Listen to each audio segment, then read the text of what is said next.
and welcome to all of you, and thank you for being here. And as you can see, we've got a good number of online participants as well. All going to do the best we can with the microphones and the video. As you know, it's challenging with a group of this size and a Zoom meeting, but if we could all just roll with the punches together, I'd really appreciate it. Thank you.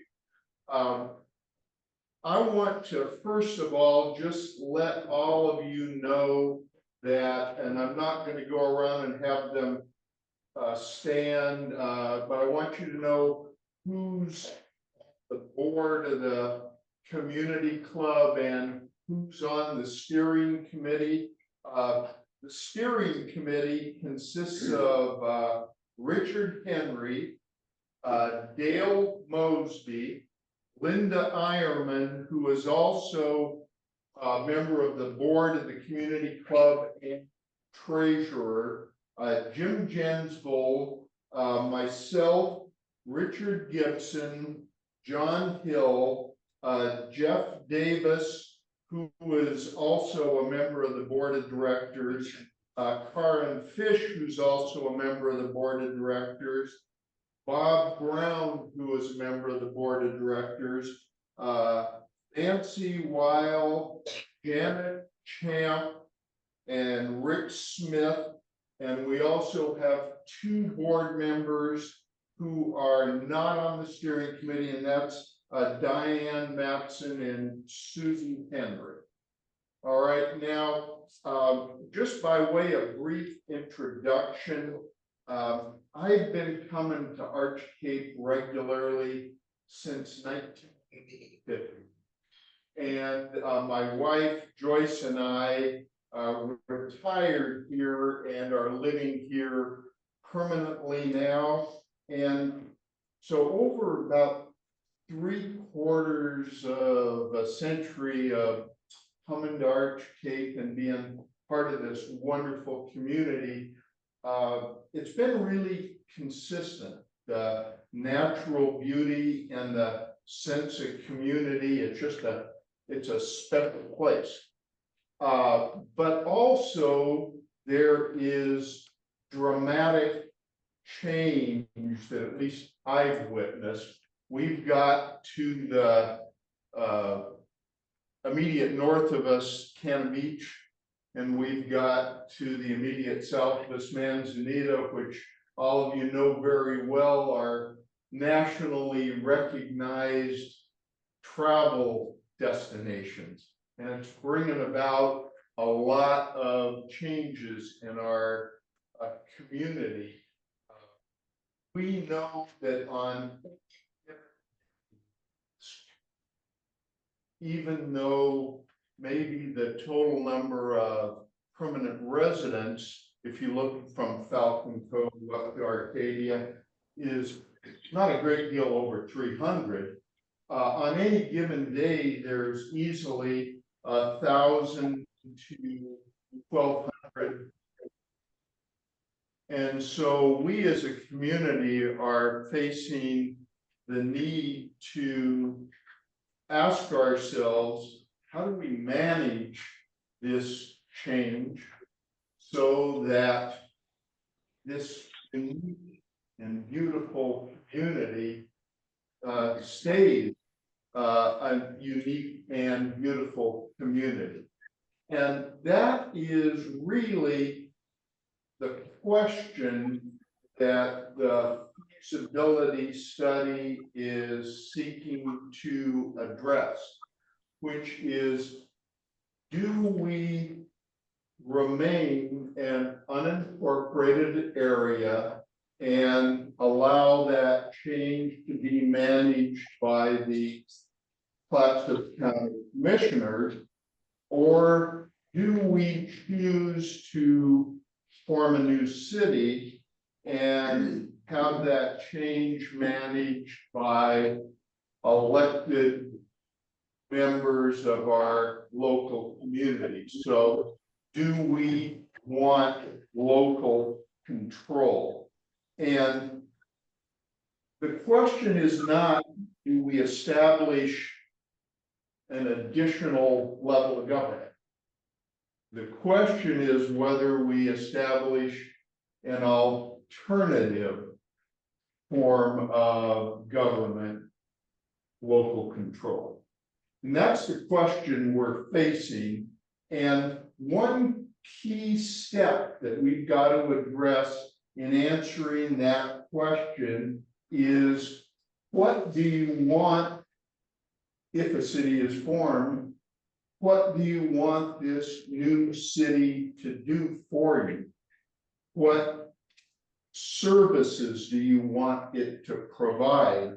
And we need tonight to hear your input on that question, because we can't really answer the question, how much will a new city cost? What will its budget be? Until we address the question, well, what do we want the scope of its services to be?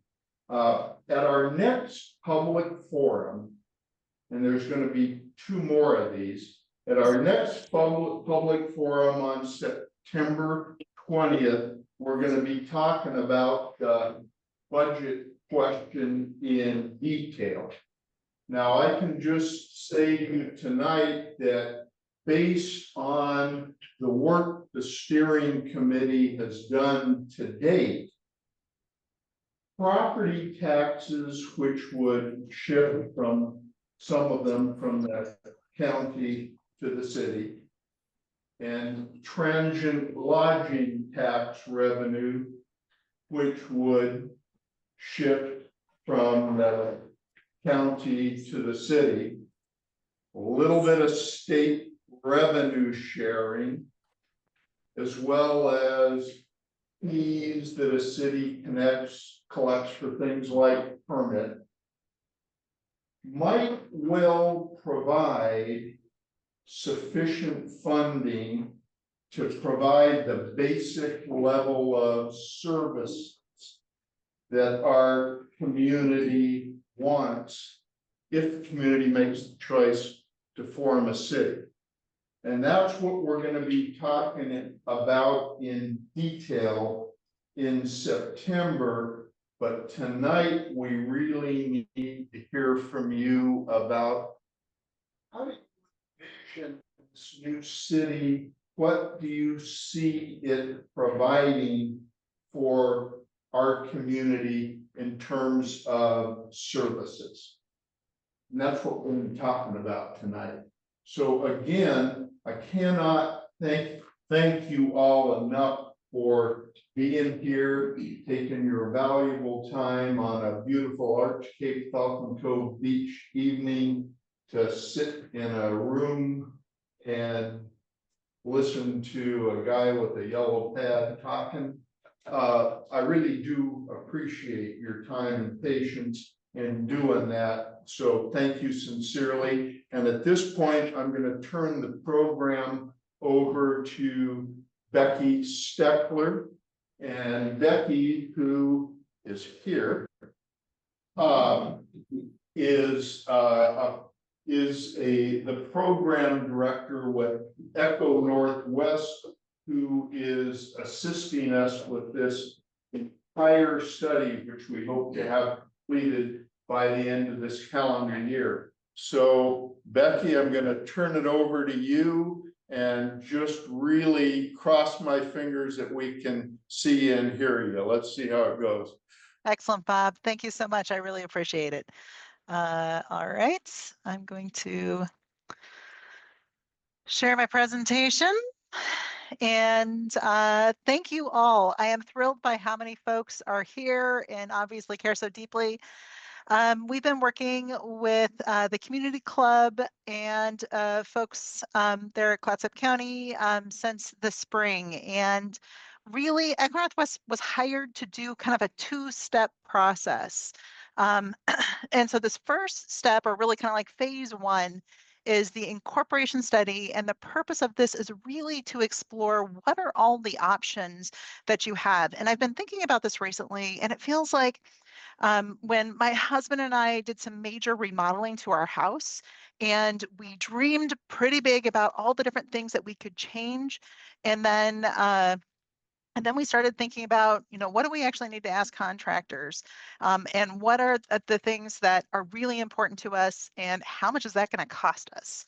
And then we had to actually sit down at the table and have this like heart to heart conversation, like, the way where this, certain drawer was and the kitchen has bugged me the entire time and I really want to move it, versus, how much is that going to really cost to really make some fundamental changes. And it feels like these kinds of conversations are similar to that. And we're still in the process where we're going out to contractors and asking them, what can you do? What do you think we need? And how much do you think that's going to cost? And so it's very much kind of that conversation, and part of what the purpose of tonight is like having that conversation with my husband. Like, what are your non-negotiables? What's really important to you? And what do we need to make sure is part of this particular process? I'm going to talk a little bit more about like what's included in that. The second part is the phase 2, and this is only done if the steering committee, hears from community members like you, and you decide that you really are interested in putting the question of incorporation on the ballot. So the second thing that Echo Northwest would do would actually create the required economic feasibility statement, and this is something that's required by statute, that has to be created. And this is basically a first and a third year city budget. And it's basically, has the community done its due diligence? Do they know what's involved with running a city? And do they know how much that would cost? And what comes out of this is that permanent tax rate. Because at the end of the day, what voters are going to vote on is the 5 city councilors and a permanent tax rate. We want these people to lead us for the next, to set up the city. And this is what we are willing to pay to provide public services from that city. Just to give you an overview of kind of what's in here, and then I'll show you where we are in the process. But we have a couple different chapters. So the first is just the introduction. What's the history of this particular effort? What's the purpose of the study? What's motivating the potential for incorporation? And how does this help to comply with the legal requirements that Oregon requires? And then we spend a whole chapter 2, on kind of this approach and key assumptions. And this is to just to talk about some of the limitations, and when you're trying to forecast what is kind of a possible future for a new city. And I guess one of the things I wanted to say too is, no matter what we put into this incorporation study, the only thing that would be binding on a future city council is that permanent tax rate. The future city council could really decide and do whatever it wanted to do, whatever it felt like the residents had, really empowered them to do. But hopefully this helps to give like a roadmap of where they could start to go and where those conversations could potentially lead. Chapter 3 is what we call the scope of public facilities and services. And this is kind of the baseline. What's the population, like the number of people? So for example, as Bob had said, it's roughly about 300 to 350 people live in the whole study area kind of year round, but there's the capacity for over 1,100 people, kind of at peak. Imagine, 4th of July, when the highest number of people are there. So what does that mean for scaling of, fire services or public services or water or sewer services? It's important to understand both of those things. Also, we look at land use. So what's the zoning, the number of dwelling units, and that's just another word for how many houses are there in the area. And then also what's the assessed value, because some of these particular numbers are important for both understanding what services are, as well as what the potential revenue is as well. And then finally, chapter 4 is where we really explore, and this is where we're going to be talking tonight about what are the public service options that you could consider, and then what does this mean? What's the revenue you could potentially raise? And by the end of August, the beginning of September, we're hoping to be able to show you kind of a low, medium, and high. What are kind of those range of options?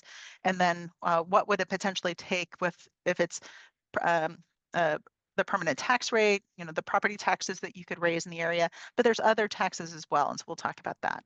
And then finally, chapter 5 is where we document all the conversations that the steering committee is having with community members, what we hear from people at forums like this, and then and eventually the steering committee says, well, of all the things we've heard, here's what really sounds like it would be appropriate for our community. And so they start to then make some decisions just to play out that scenario and say, this is where we kind of feel most comfortable. And then that would ultimately be the recommendation, either for incorporation or not for incorporation. And then we have lots of analysis that goes into this, and we'd include that in the appendices. So where we are, we've been doing a lot of work already. In the spring, we met with the steering committee and we talked about some of the assumptions. They considered the study area and made some determinations about that. I'll show you those maps. And then they had to spend a little bit more time on that. And then we looked at some of those existing and future conditions. So worked with the steering committee on that and then made some revisions based on what we heard from them. Last month in July, we talked about public services. And then next week, we're actually going to be talking about revenues. And then really the September meeting and October meeting is a combination of getting feedback from the committee and then revising our work so that, and kind of that iterative process. And then ultimately they're hoping to make that recommendation in November. So that's where we are in the process. And just to give you a sense of the study area itself, it extends from what we're calling Arcadia Beach, and we've separated it into 4 different study areas, all the way down into Tillamook County to the just north of Oswald West State Park. And so, and all of these maps are online as well on the Arch Cape Falcon Cove Beach Community Club website. And there's a story map that we have that also shows them. But just to kind of remind you of the different study areas we're talking about. So just a few things to show, and you might not have seen. This is the current zoning, what both Clatsop County and Tillamook County have zoned the different areas. And so the top category, this agricultural, forest, and recreational are lands that you don't see a lot of residential development or very limited residential development. Full 23% is state parks or state recreation areas. So you're not going to see any kind of recreational, or excuse me, you're not going to see any commercial or residential development in those areas. About 65% of the study areas are designated as residential. And I think that kind of conforms with what you see across the different communities. There's quite a few single family homes. And then only 4%, there's a very small amount of land that is designated as commercial. And I think when it comes to kind of non-residential, you see the, I believe there's a hotel in Arch Cape and the church, the Catholic church, and the fire station are some of the non-residential uses that are easily seen. Clatsop County just, I believe it was last year, actually did an analysis to determine there's a total in the study area that we're looking at about 730 acres, of which 63 acres are in Falcon Cove Beach in Tillamook County. So they're not included in this study because it was just Clatsop County. But of the acres that they saw, they anticipate that only about 122 acres have buildable land on them, that they have lots that are either vacant or mostly vacant. They could have a small building, say a garage or something smaller than that, are not constrained by wetlands or other areas. So the amount of buildable land within this area is still relatively small. We also estimated housing and population. And so some of these numbers have been updated for this steering committee as well. And so we start with the census data that we get from 2020, and then we've done some additional work to estimate what the both housing units and population is in 2025. And then we've done some work as well to estimate the peak population year round. And the one thing I wanted to emphasize here, and this is pretty common for communities up and down the coast, but according to the US Census, about 34% of the homes are occupied year round. So about a third, and the other 2/3 are either second homes or short-term rentals. And so looking out into the future, according to Clatsop County, on average, I think over the last roughly 5 to 10 years, there's been an average of about 5 new homes built in this complete study area each year. And so we have built that out and looking also at kind of where that buildable land is to roughly estimate kind of how many more housing units and how population might grow over time. So from the rough estimate of just under 350 people in 2025, we estimate you're going to get not quite 50 more in roughly the next 10 years. And this is permanent population, not the potential for kind of that peak population. We also are paying attention, and this is going to come into play later, on the number of roads in each of the sub areas and how much is asphalt and gravel. And this is data that we got from Clatsop County. And so they have also this P and NA, which I'm guessing is a little bit of the private and other types of roadways. So we're getting some clarification on this as well. But you can see that less than half of the roads in this area are considered, asphalt or paved, and you've got a majority that are gravel or some kind of other category. This does not include US Highway 101. That would add several additional miles to that, but that is under the jurisdiction of the Oregon Department of Transportation and would not be the responsibility of the city. And then finally, just to give you a sense of the assessed value in the different study areas. And I believe this is the most recent year, 2024, probably 2024, which reminds me, I want to make sure on my tables that I've got the date on those. But for the entire study area, there is almost $285 million worth of assessed value that would be which would be some of the numbers that we'd be working on when it comes to a permanent tax rate. So when it comes to public services, I would say Echo Northwest is really focusing on some of the big ticket items, the things that a city is most likely going to consider and is kind of those big services that will be important to have the conversation of the level of service that you're most interested in as a community. And so I'm going to go into a little bit more detail, but just to kind of give you this overview, there's the administration, there's the management of mayor and city council, adopting of a charter, having a website, having a city hall, kind of all of those elements that really come into running a city itself. There is a whole layer that's related to legal requirements.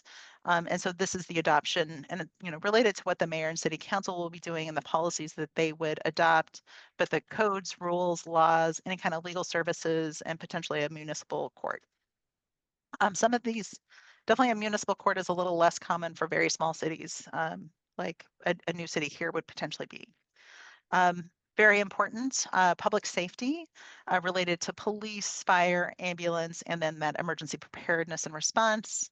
And then utilities, definitely water, sewer, and stormwater are often kind of those very important public services that cities provide, but they're also coordinating and working on things related to electricity, cable service, or natural gas.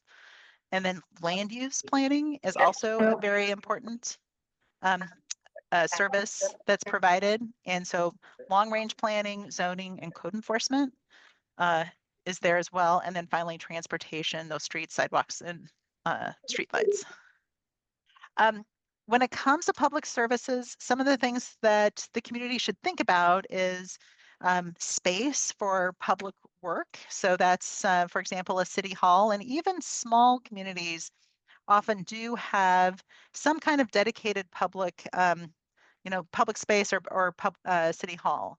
So there's options here, though, to rent a space, to rent, to build, or to purchase a house. There's a lot of different ways across Oregon that that cities find the space. But you're also going to have to provide materials and equipment. So these could be computers and office supplies, furniture, anything that goes into that city hall.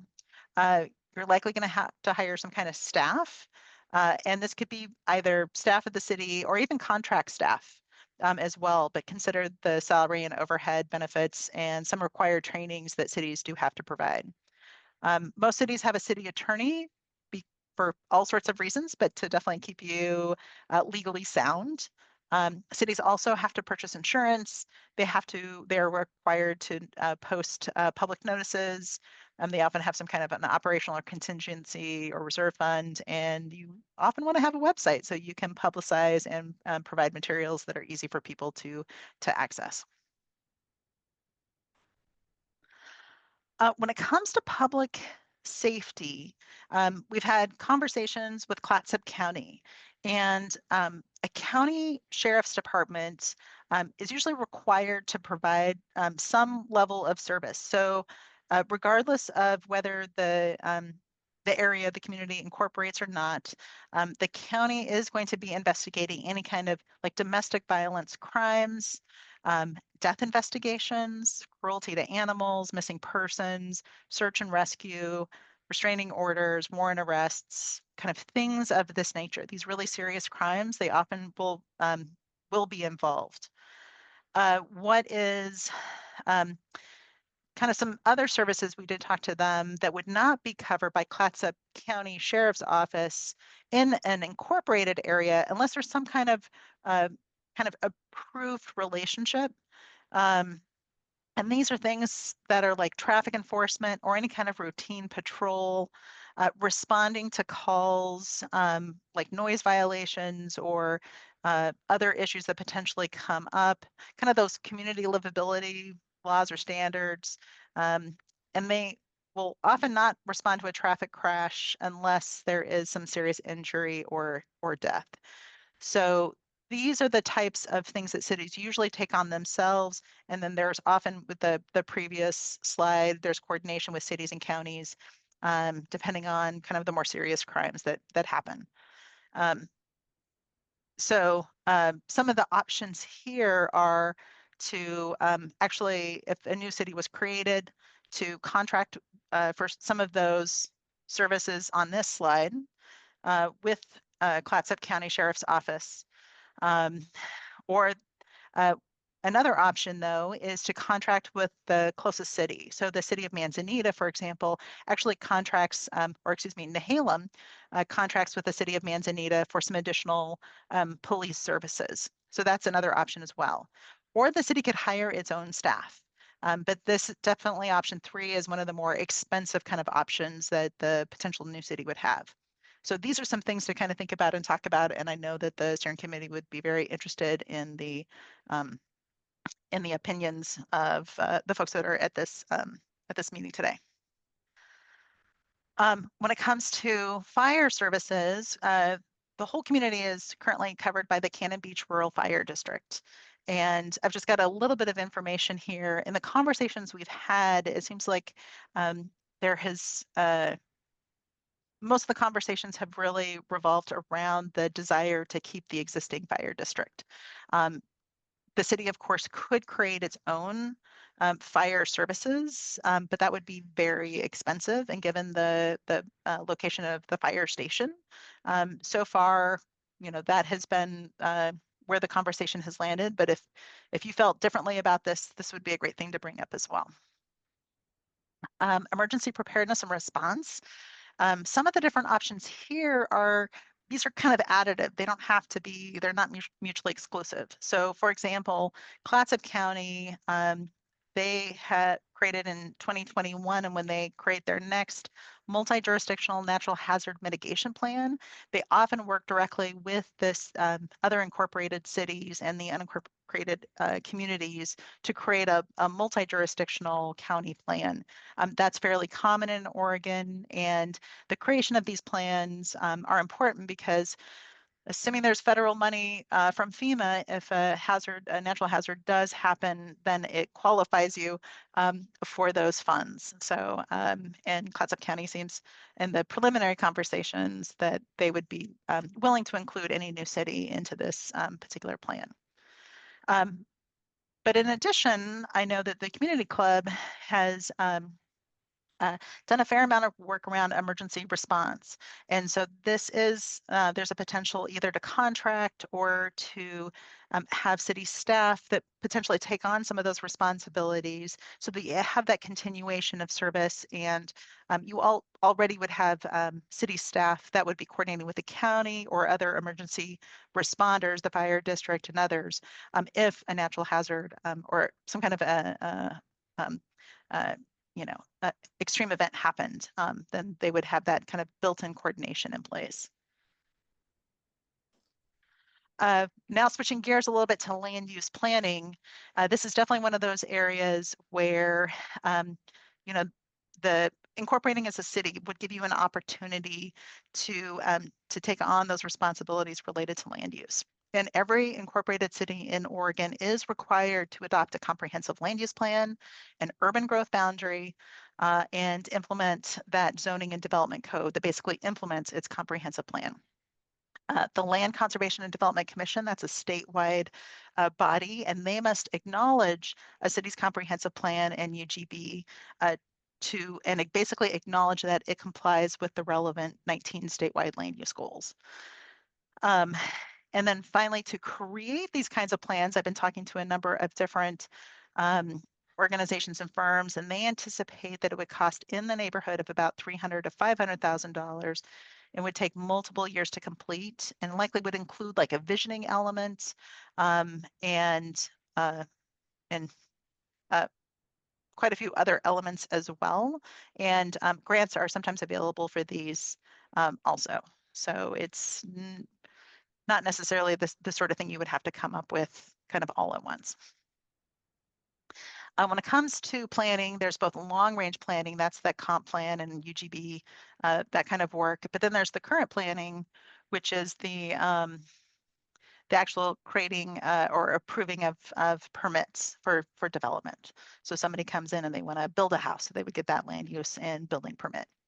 And there's a couple different things here, and I call them options, but there's some different scenarios. And so, for example, when Damascus in the Portland metro area in the early 2000s became a city, they had originally planned on contracting with the county for planning services until they could adopt their own comprehensive plan and development codes. However, what kind of in practice happened was a moratorium on development until the new city could adopt its comprehensive plan.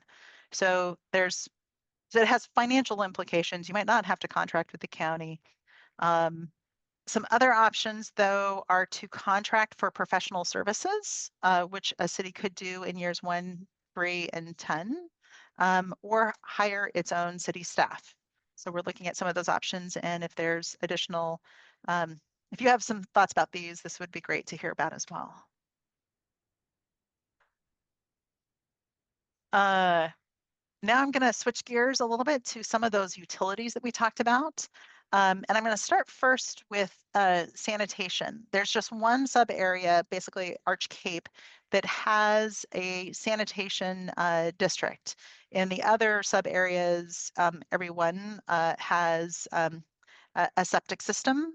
And so this is definitely one of the areas that will be covered in the incorporation study.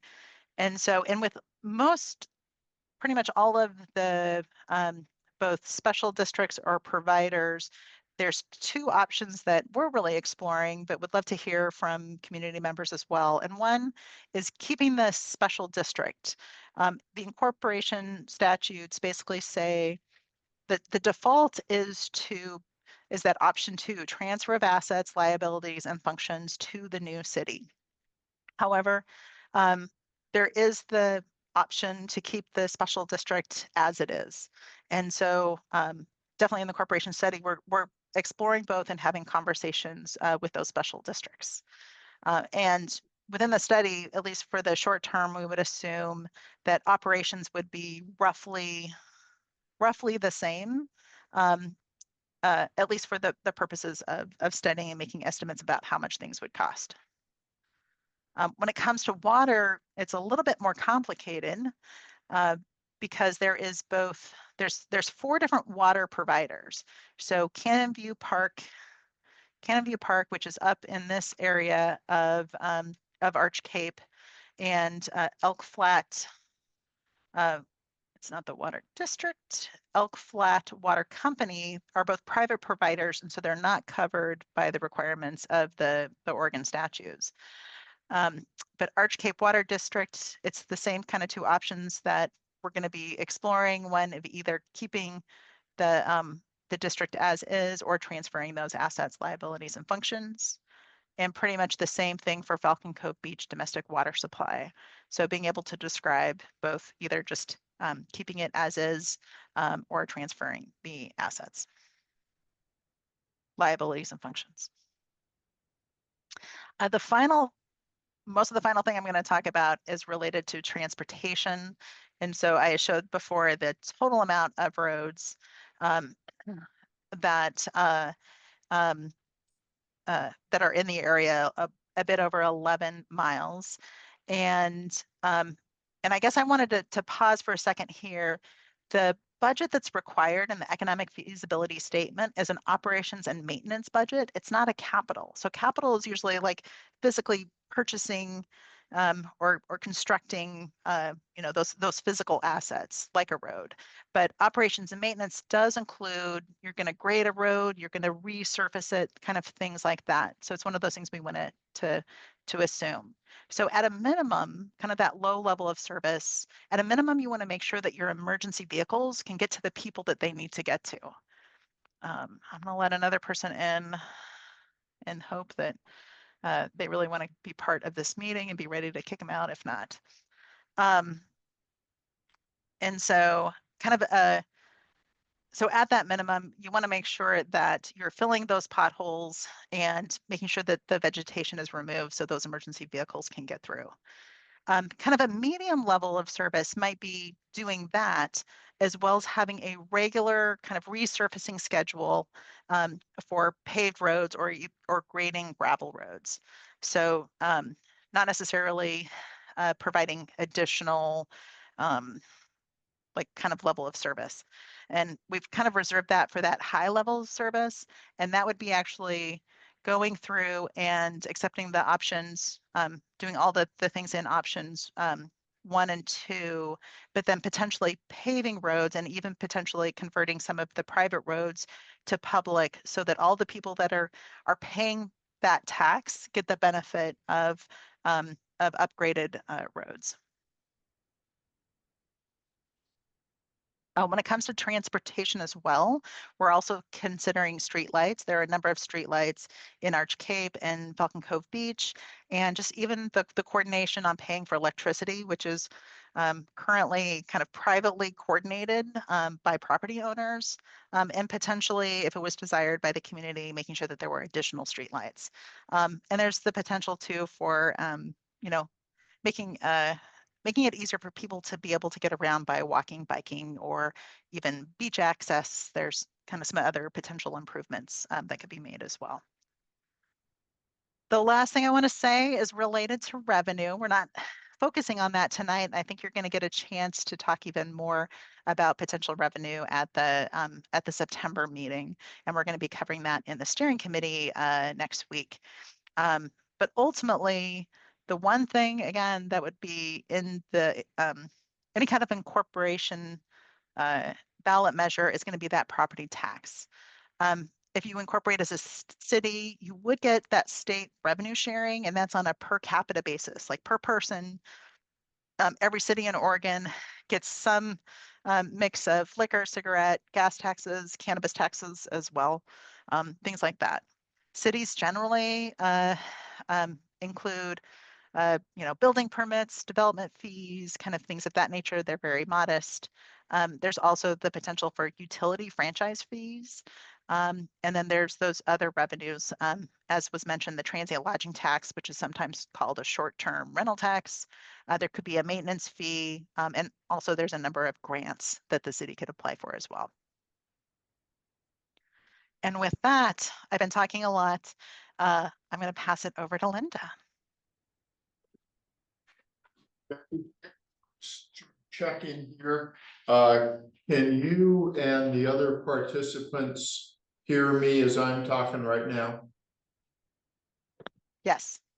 Okay, good. And just before we pass the baton to Linda Ironman, it occurred to me that there's another webinar coming up on, and correct me if I'm wrong, Becky, on August 28th, that many of you may be interested in, because it's going to be addressing it's going to be conducted by representatives of the League of Oregon Cities, by a city manager from Oregon's newest city, which is over in the eastern part of the state, Lapine, from a city manager for a nearby city, which is Manzanita, and Becky, who did I leave out there in terms of who will be at that webinar? You said the League of Oregon Cities? Yes. Perfect. I think you got them all. So Becky, while we've got a minute here, August 28th, I'll be sending you all a notice of that, but that's a webinar that those of you who would really like to get into the nuts and bolts of this may well be interested in attending. And with that having been said, I want to turn the floor over to the community club treasurer and a member of the steering committee, Linda Ironman. Linda, it's yours. Thank you. Well, good evening, and thank you for engaging. Can people hear me? Yes. Yes, okay, good. Well, because I'm on the steering committee, I have been thinking a lot about opportunities that local control could provide. And I have created a list. I've been doing it for quite a while, and then I shared it with some of the other steering committee members, and then they said, oh, well, you must come to the meeting and share it with the community. Well, this is a few things. These are mostly things that Clatsop County either cannot or will not do for us. We've asked over the years, and they've said no. And my list is really much longer because I guess I like committees or something, but I also was a member of the Citizens Advisory Committee that appointed by Clatsop County, and I worked on the update of their comprehensive plan and our community plan. And when our committee finished the community plan and handed it in to the county, it was 51 pages of text and ideas and recommendations. When it came out adopted by the commissioners, it was 16 pages. So I've heard a lot of no, and I know where Clatsop County stands on a lot of things. My list is really not things they're required to do. It's things I think that I certainly would have liked to see some of these things. And I think from what I understand, there are community members that share my thoughts on that. But anyway, to kind of move through these, the most important one is the vision. That's what this is all about. We wouldn't be doing this if preserving the uniqueness of Arch Cape and Falcon Cove Beach was not the number one thing on our minds. And I think that's, correct me if I'm wrong, but I think that everybody in our community shares that vision. They may see it different ways, but we love what we have, and we want to keep what we have, and if possible, we want to make it better. And this all starts with the comprehensive plan, writing our own comprehensive plan that has our own vision and our own aspirations for how to achieve that. So we are not talking about just substituting one government for another government. We're talking about ending one government and taking on one with our vision and our aspirations. So that's something that could happen with local control. And just to flesh that out, just one other thing I wanted to say is, over the last decade or so, the county really has moved as a matter of policy toward countywide everything. They have limited resources. They have commissioners that are mostly interested in other parts of the state. And they just really have a one-size-fits-all plan. That's good for them, but it doesn't preserve the uniqueness of our communities. So anyway, roads. Well, it would be nice to have public roads maintained with public funds. The way it works in Arch Cape, and some people may even be surprised to hear this because they haven't, they've got older homes that they bought recently, but the way it works here is they're called public roads because they're built on public rights of way and the public uses them. But they have to be built, new roads, by the landowner themselves and maintained by the landowner. So if you build a road over, let's say on the east side of Arch Cape, the part in front, getting to your house is your property, is your responsibility. And then the next lot, your neighbor has to extend it. That's their responsibility, and on and on and on. So if we had local control, we could choose to have a fund to take care of our roads. Comprehensive road plan for the east side of Arch Cape. That's where the development is going to happen. And it's honestly, it needs real planning. The area was subdivided 100 years ago by laying a piece of, graph paper with a ruler and creating all these 50 by 100 lots with a right of way every 300 feet. Well, the east side of Arch Cape, as you all know, is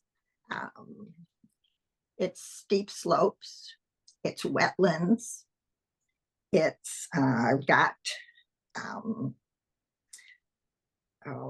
it's got Sitka forests, and it has no ingress or egress except off busy Highway 101.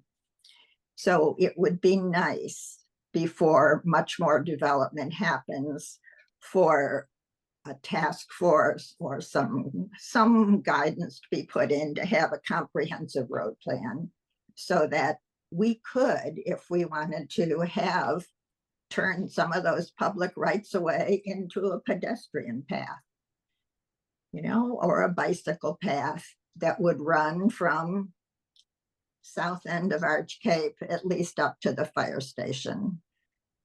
We have to have something like that for our emergency preparedness. The south end of Arch Cape, Highway 101, if there's a tsunami, is going to be inundated. There's going to be no automobile traffic, and we have to get people from those low spots up to our resiliency hubs at the fire station and the church. We need to make a plan to use that public property, public rights of way, you know, as it goes through the higher areas. We need it to save lives. And people would use it to get their mail and for recreation, for all kinds of things. Okay, okay, now wetlands, don't get me started on this. If you want an example of how Clatsop County is just not going to do it, they just aren't going to do it, it's our wetlands.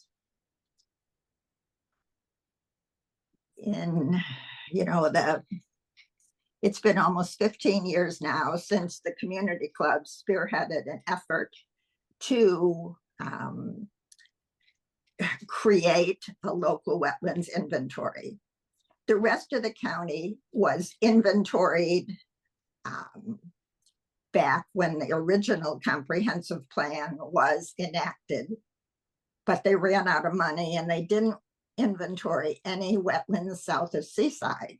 So eventually the community club, with the help of number of environmental groups, local contributions, and even the federal Parks and Recreation, they did a local wetlands inventory. It was completed in 2010, accepted by the state in 2011.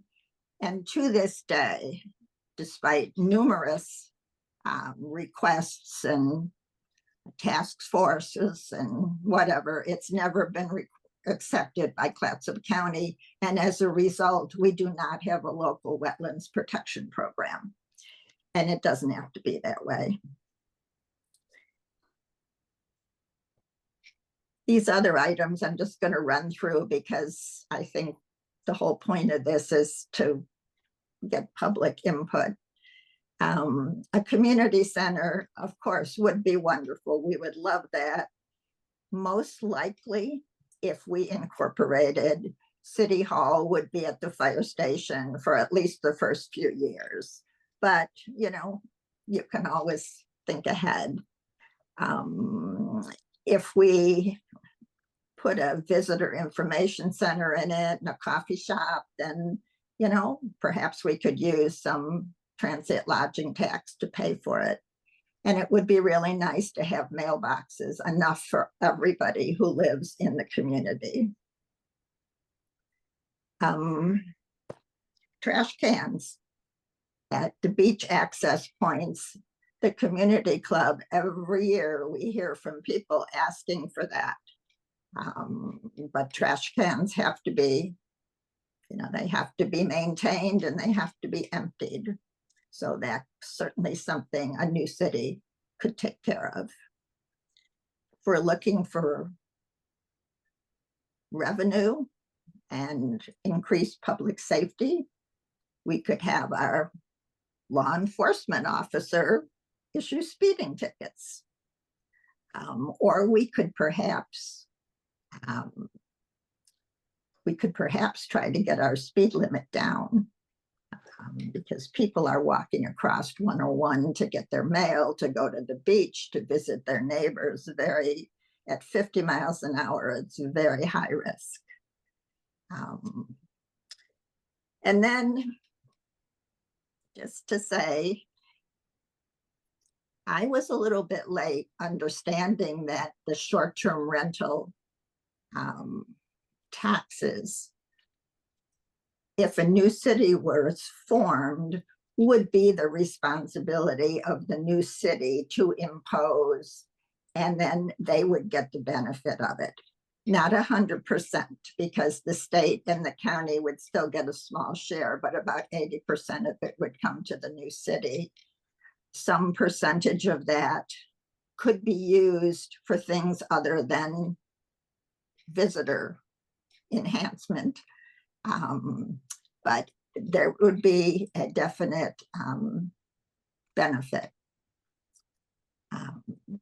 And then emergency preparedness.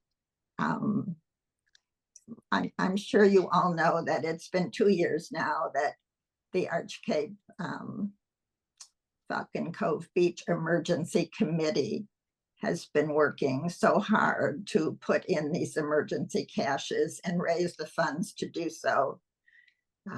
We now have 4 caches purchased, 1 totally full, and 2 more waiting for Clatsop County to give us a conditional use permit to put them at the fire station, on the fire station property.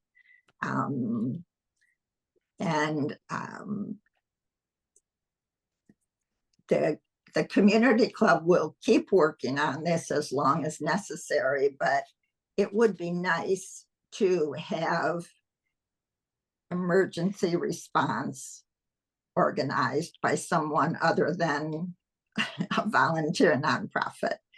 You know, everything we've done has been with private funding. Individuals in the community have been very generous, and we've tapped into some small private foundations. We also managed to get 2 grants from FEMA, if they actually come through, to enhance the security at those cache sites. But Clatsop County, while supportive, has not stepped up with any funding or taken responsibility for our safety down here beyond the tsunami mapping and other signage and other program that they have. We've kind of been on our own as our own first responders. So anyway, those are just some thoughts of things that, you know, we could do if we had local control. At this point, since the feasibility study is not completed, we don't know whether incorporation is even feasible. So it's hard to think yet about whether we want it or don't want it, because if it's not feasible, it's a moot point. If it's feasible in terms of resources, revenue, and people power, then we can start the debate about should we or shouldn't we. But it is actually kind of energizing to be able to think about opportunities and doors that seem closed.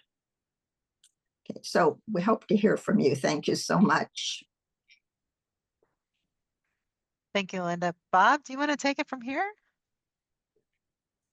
Thank you, Linda, and thank you, Becky. I assume you can still hear us here? Yeah. Okay, good. What we'd like all of you to do now at your tables is to please choose one of your seatmates to facilitate the discussion, and in the limited time that we have available, but it's important time, talk about the question, if a new city is formed. We've heard a lot of ideas and a lot of priorities. what is important to you that the city do for our community? And if you could please, whoever's in charge at each table, jot those big ideas down on the flip chart that is sitting right behind your table. And there should be markers on each one of them. And so please go ahead and have that discussion. And the online participants are going to be their own separate discussion. And Becky and Linda and Richard Gibson are going to be handling that. And I appreciate if you take about 20 minutes to have a good discussion, and keep in mind there's going to be a lot more opportunities. You don't have to get everything out on the table tonight. We will prepare a summary of all of this, include it with all that material that's up on the story map. Sorry about. Sure. Of course, we have to leave, but I am struggling a little bit with the premise of the question. Yeah. It seems to be coming a little Exactly. premature in terms of, if I may finish. Yes. We're in this data collection mode, we're kind of learning what's going on. For those of us who live in Falcon Cove, Tillamook side, that list, which was very Archcape centric of its desires and needs, makes some of us in Falcon Cove, Tillamook County feel like the way in which this has all come to this point feels a bit questionable. So the question itself is challenging for me at the moment. I don't feel like we're ready for that. And then secondly, for some of us in the room who may not have been part of the early stage process of like, how did we get here? Why is Falcon Cove, Tillamook County part of a process spearheaded by what seems very much a Archcape centric focus? I think should be laid out before we talk about what we'd like to see or not see. So anyway, I just wanted to bring that up, even though we can't stay for that part of the evening. What I would, if you can't see, I'd ask you to include that, and you know, just directly responsive to that question. We're here to listen. Yeah. I I think your question tells it all. Right, but please somebody make a point of that on the chart so we can collect that feedback. Great. And Say for video who can't see, there were about 12 people who left the room during the conversation of the ideas of what incorporation and what that city would need. I think that might also be a symbol of people having a challenge with that question, or maybe a fundamental question that's posed tonight. So I think that needs to be stated for the record that 12 people have already left the meeting before we got to the application.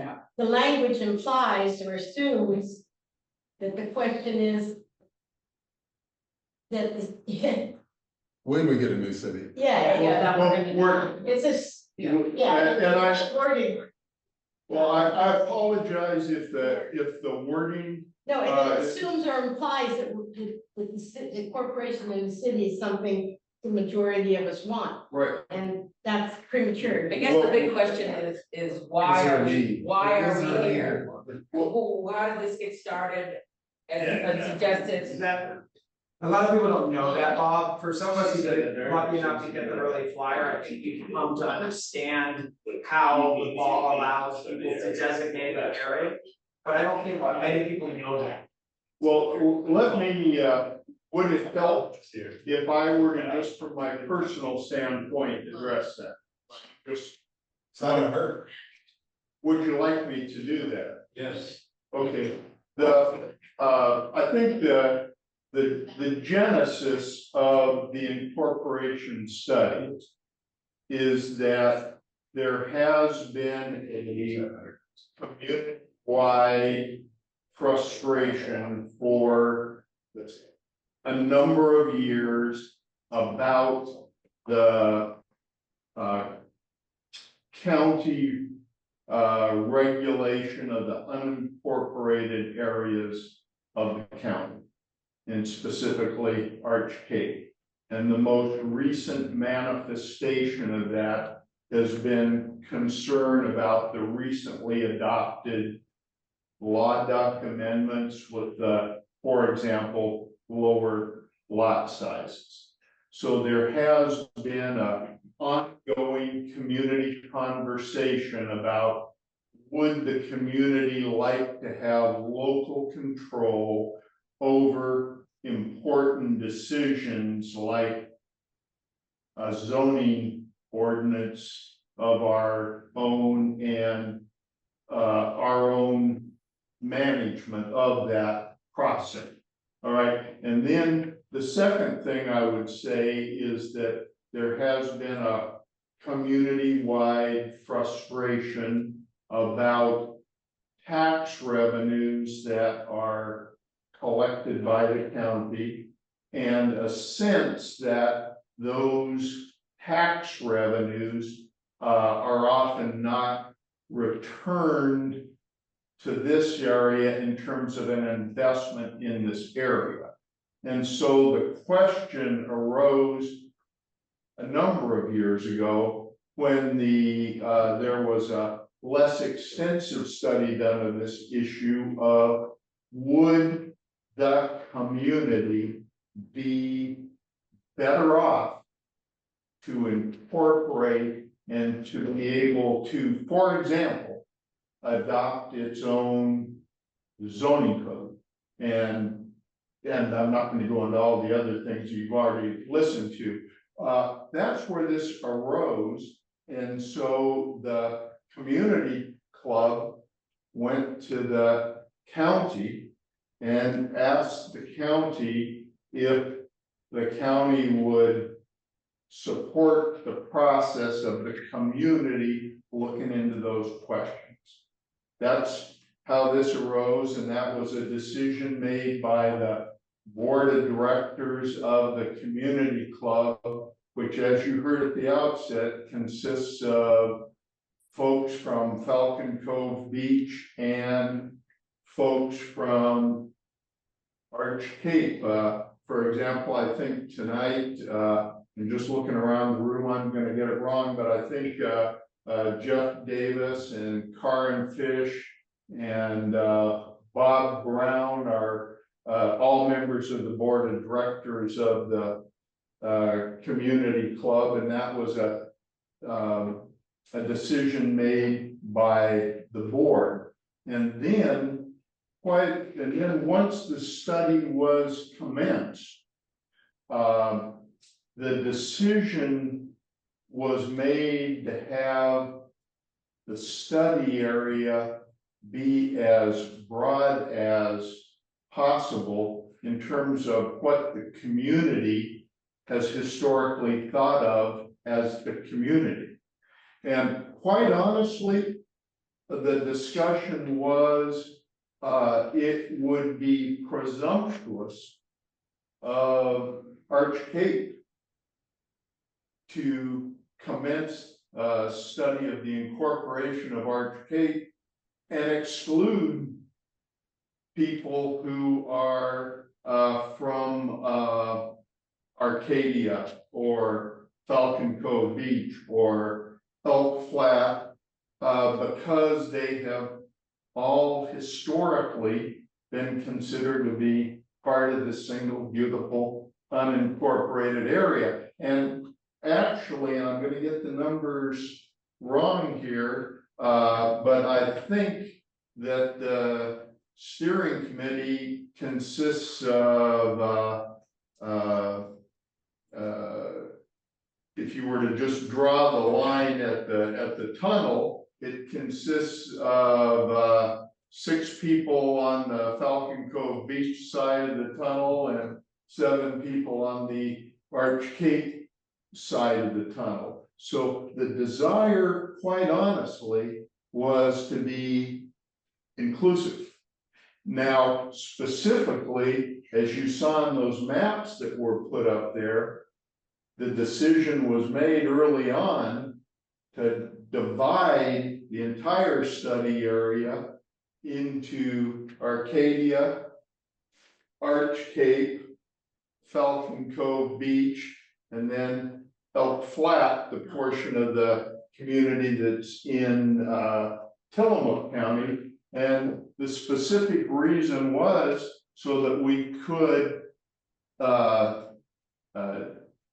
disaggregate the numbers and look at each of them separately, as well as looking at the desires of the residents and property owners in those areas separately, and so that ultimately a decision could be made.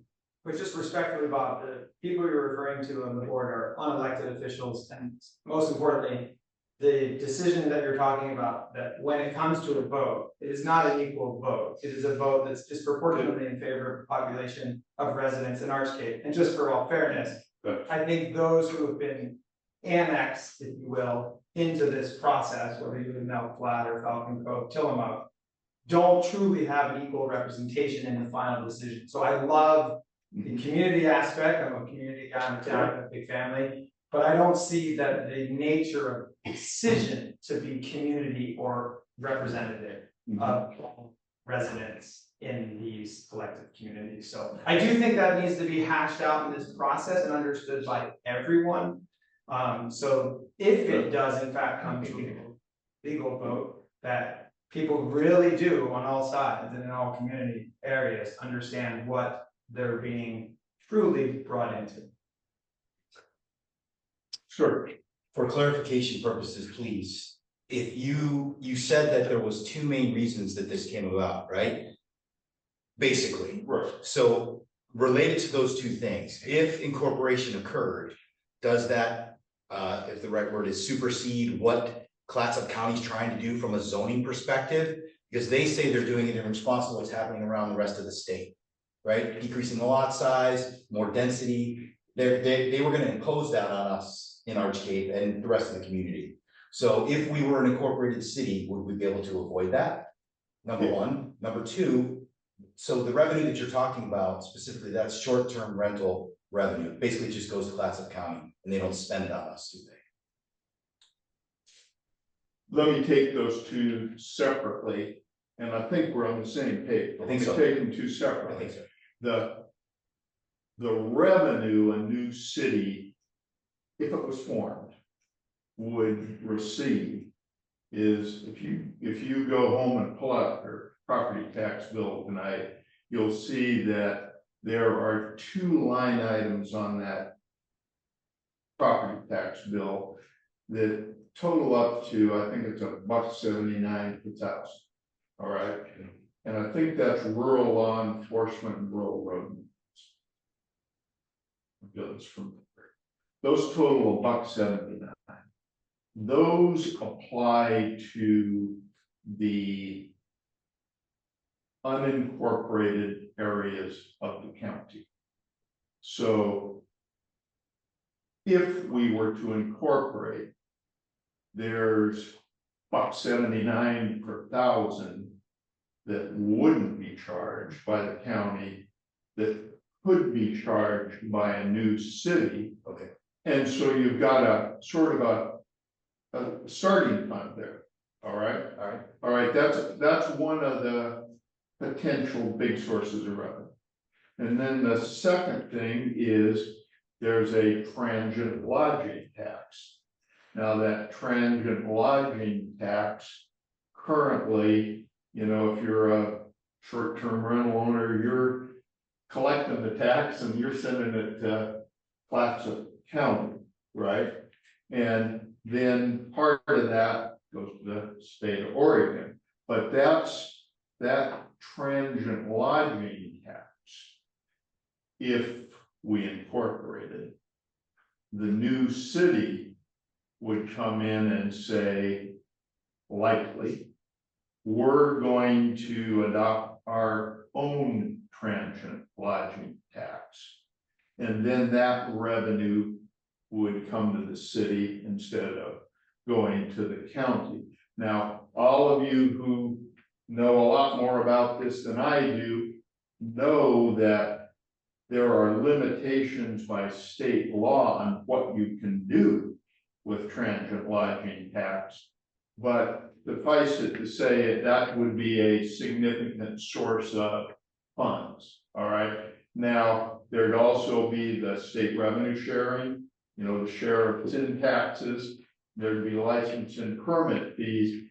That kind of would form the financial basis for a city, and that's what we're gonna be looking at in September, all right? All right, now, you also asked the question, very important one, and it's not an easy one, is what would be the ability of the city to adopt its own zoning regulations?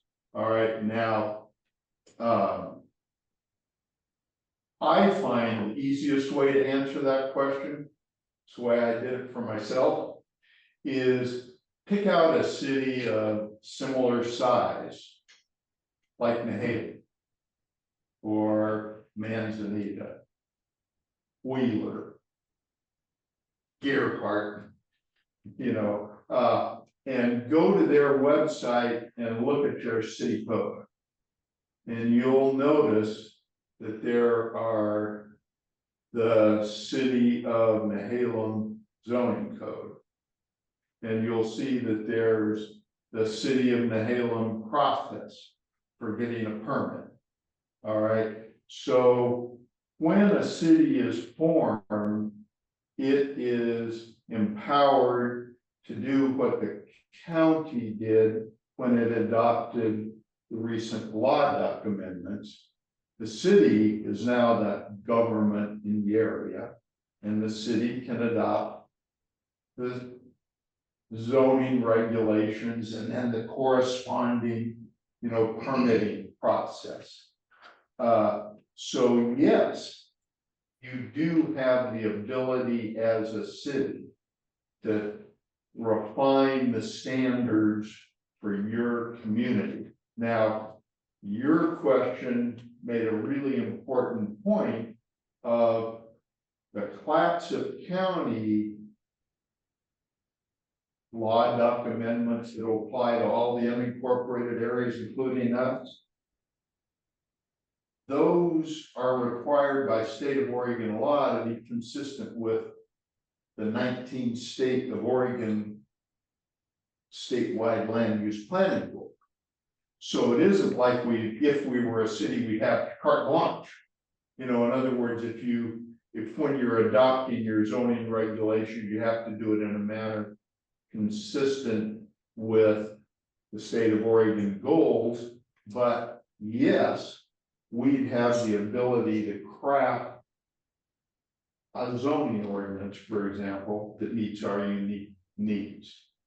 And so those two issues, you can at least, I hope you can see where they motivated us to say there's a lot of money that's currently going to the county, and a lot of folks are having concerns about is any of it coming back here. And second, could we do better as a community among a group of really smart people, you know, like all of you, sitting down and coming up with our own vision and then putting it into place. But when I went out and asked people to serve on the steering committee, and I hearing today that's a sensitive question, but one of the things that I asked every person was, you have your mind made up one way or another on incorporation? Because I don't even yet. And the answer I got from every one of those people was, no, I don't have my mind made up. And there's a lot of discussion, steering committee now. And so the fix is not in to vote in favor of incorporation, and the fix is not in to vote for incorporation of the entire study area. Those are decisions yet to be made. And I can tell you as a group of volunteers, and we are, trust me, volunteers, we're pouring our heart and soul into trying to be inclusive, trying to be fair, trying to listen to your opinions, and are we perfect? Not even close. But I can tell you, we're making a good faith effort because we love this place to try to answer those questions. Not, Thank you, Bob. So in terms of this question, which starts with an if, yes, is it helpful to the committee to get just, I mean, this is just a small portion of the people who have residences or properties in Arcadia, Orange Cape, Cove Beach, Falcon Cove Beach, but to get some ideas so that when you're putting together the budget, you can go, well, people are really not interested in this, and we shouldn't put a lot of money into that. Is that one of the purposes of asking this question early on? clearly, Okay. clearly. Yeah. And you know, and for example, Nadia, not Nadia, Linda? both Becky and Linda, well, Becky primarily talked with you about the Arch Cape Water District, the Arch Cape Sanitary District, the Falcon Cove Beach Water District, and there is the choice that is presented by Oregon law if incorporation is recommended for those entities to be essentially subsumed by the new city or to remain as independent entities. Now, I got a personal leaning on that issue, but we would very much like, you know, on an issue like that, to get an early read of no way, no how do we want the Falcon Cove Beach Water District, the Arctic Cape Water District, and the Arctic Cape Sanitary District to become part of the new city. Or yes, you ought to look at that. So we're trying at a very early, at the earliest stage possible to get feedback on those kind of questions. Not decisions. Sure. Linda's header said it very well, that there is the uniqueness of this area.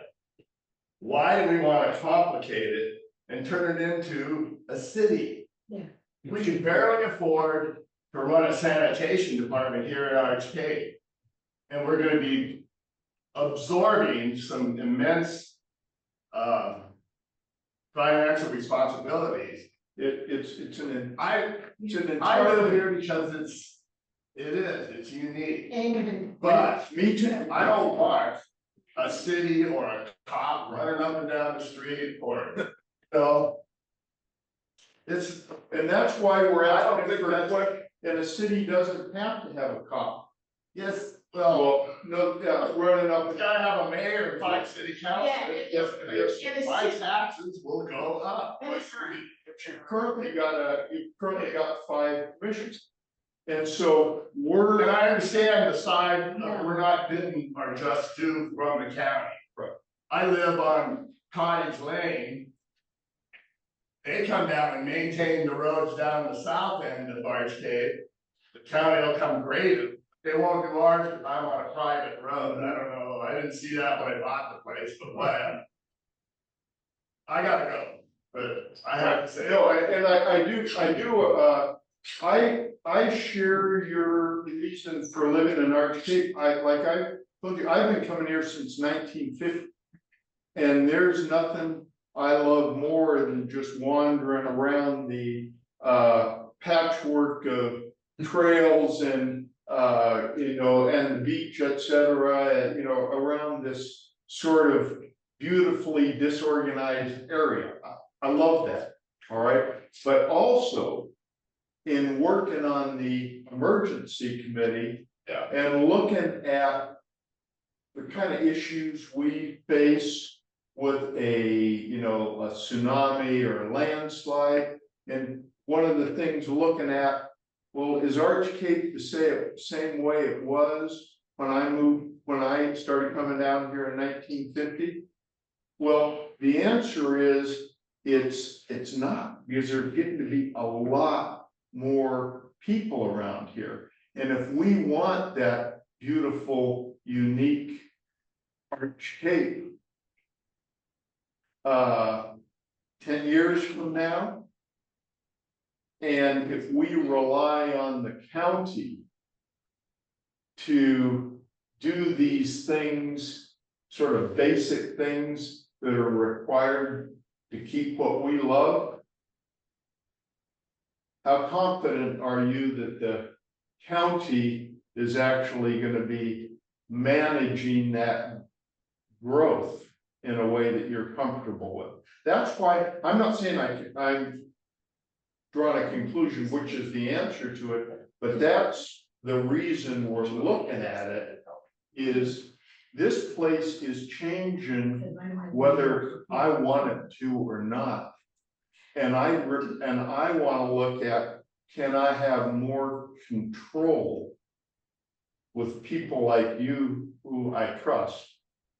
There's a difference between needing and wanting. I don't need streetlights. I don't need my gravel road paved. That's Arch Cape. Well, but, Said streetlights, well, no. said paving the road. And you know what else? A bike lane down 101. They don't, real cyclists don't use the bike lane. We're not They don't, saying, they ride on the highway. that's exactly the kind of feedback we're asking for. Does the city have to provide more streetlights?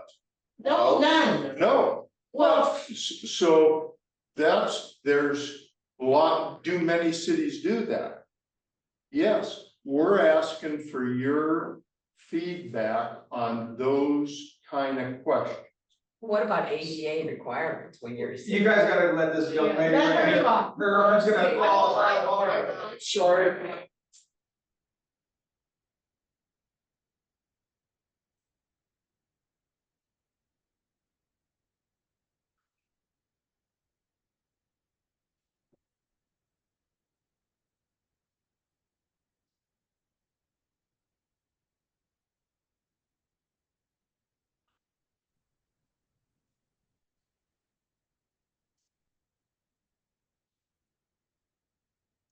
Bob, the folks online can't hear you anymore. And I guess I'm sorry, I might have been interrupting there. We can't hear you either, Bob. Oh, can you hear me now? Now I can. Okay. I think the microphone just went out for a minute. Oh, okay. I'm sorry, we have, the discussion here became so, robust that thank you, that I, have not listened to the input from the online group. So Becky? Oh yeah, Bob, I would say actually we've been able to hear much of the conversation. And it's been very interesting to hear, and I think I know personally I'm glad to be able to hear it. But I did want to just allow the folks that are online, is there anyone online that would want to just talk about kind of what they've heard tonight and what they think? We might not get takers, but there's been a chat as well that we're paying attention to. Well, Becky, help me. Here, we had planned to do a breakdown into small groups and then, more complex input process.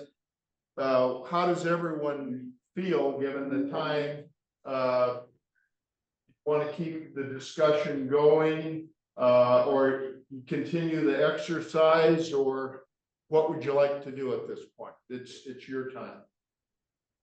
And I guess I would just ask the other folks that are the other steering committee members that are online, if you want to try to have a conversation with the folks that are just online or continue to listen to the conversation in the room. Linda, Bob, others, Richard.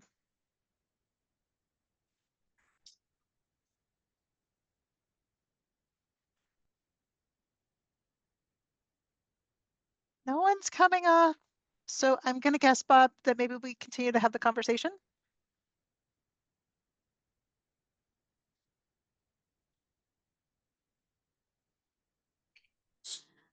Yes, everything that was. Becky, This is Alec. I'm not sure where the raise the hand is. Oh, it's one of the many controls that are probably at the bottom of your screen. But go ahead, Alec. Yeah, I just wanted to add, and I think I put this in the note. I find it difficult to ask the question of services without understanding.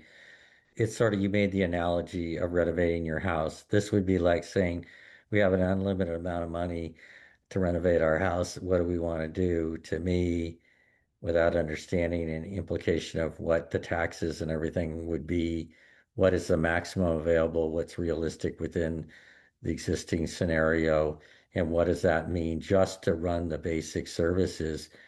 Otherwise, we're just, from what I got, is almost everything public safety, sanitary, fire, the big elements um, which require funding for a city would be contracted or likely to be contracted. And in that case, I would assume, and maybe that's a wrong assumption, contracted at a somewhat higher cost because you're contracting those services versus having them distributed as part of an overall county um, basis of taxation. So I'm just not clear how one starts a conversation about whether one wants police or other kinds of minor services. The list was pretty minor. It seemed as though, however, that, as Bob pointed out, the majority of all the rationale is not services, but frankly, rather local or um, uh, some kind of control outside of the county itself. But it's a very small city base. If you look at the list of cities that were distributed, I mean, Manzanita's not even really close, maybe Nehalem. But it feels to me personally that the cost of those services to ever do them independently, that would be interesting versus contracting. Because if you're contracting Clatsop County for land use planning, you're essentially in the same position as you were before, maybe slightly different, but it seems that it's an issue with the finances. To me, are really important. And if I understand your original outline, you were not going to go into that phase two of deciding whether this was of interest or not and look at financing. But it seems that financing is actually the biggest issue. Is this really even a practical thing to do? That's all.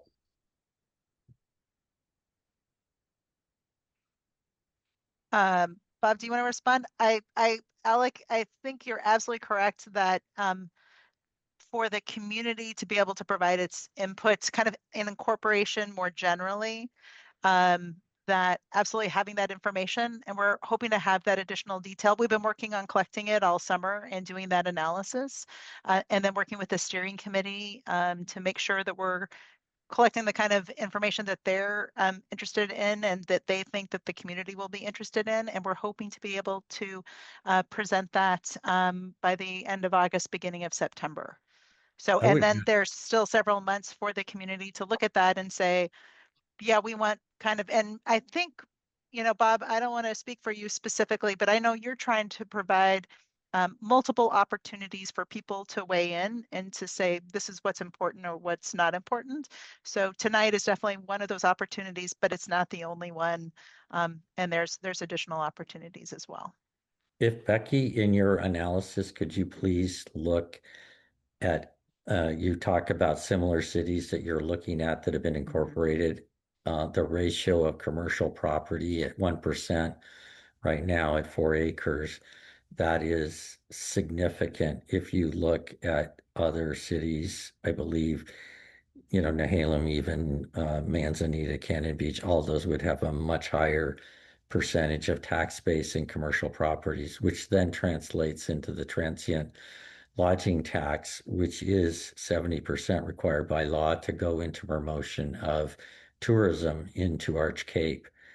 And I'll just remind everybody, I've said this in the chat, that all the conversations around the land use plan and other conversations so far over the last few years have been to limit tourism, to not have tourist access to that piece. And if one's to rely on the lodging tax, that would be revenue spent on promoting tourism into Arch Cape. And you can see with Cannon Beach, even the difficulties they've had with trying to make their community center project go forward using that tax basis to pay back their bonds, that the restrictions of the use of that tax is really limited. So I think, and in this case, most likely undesired. So I think before we put that tax into some kind of calculation, everyone would need to understand what the implication of that tax use would be. Okay, I'm done now. Thanks. Thank you.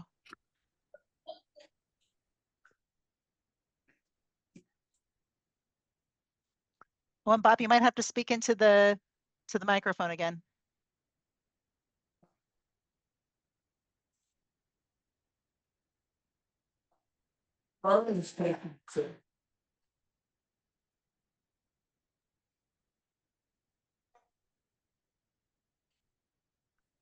And our pension and whatever retirement, I mean, this tax to pay for the city attorney, to pay the salary of a mayor, I think that our taxes is really gonna go up. And how many of us have budgeted for a big increase in our taxes? The answer to that question, will our taxes go up, depends on whether you choose a city that is a bare bones city or whether you choose a city that provides more elaborate range of services. But the budget of a city of this size, if it were formed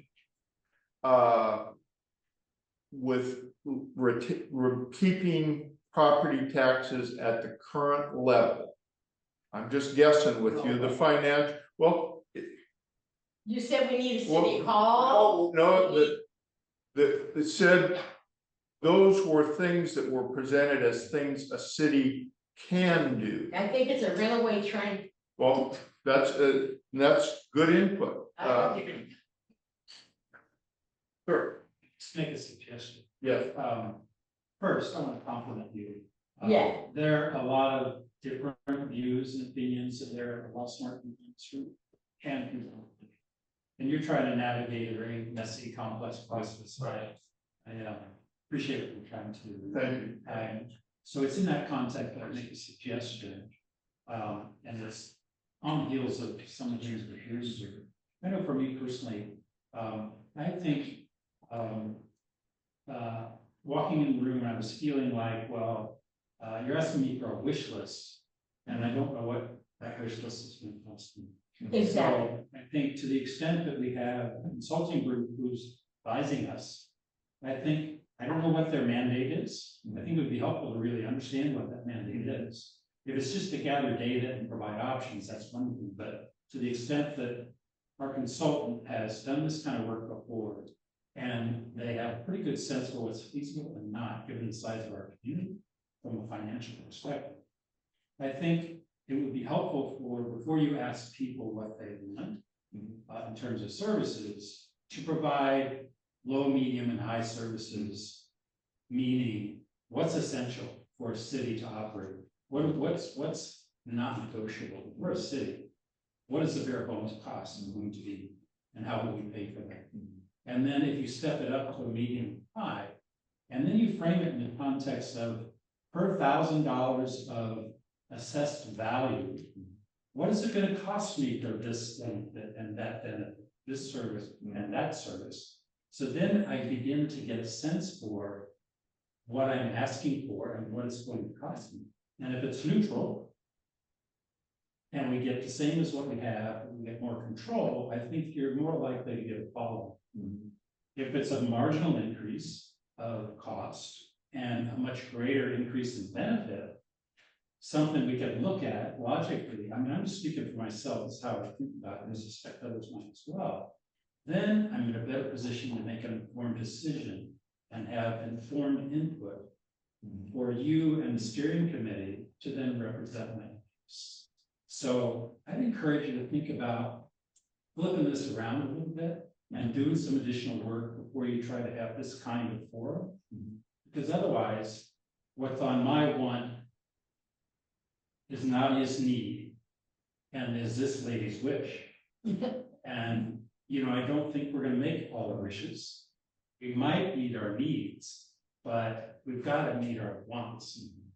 I mean, the wants are secondary, so we have to meet our needs. That we're gonna, I don't know, so it's difficult for me to provide quality.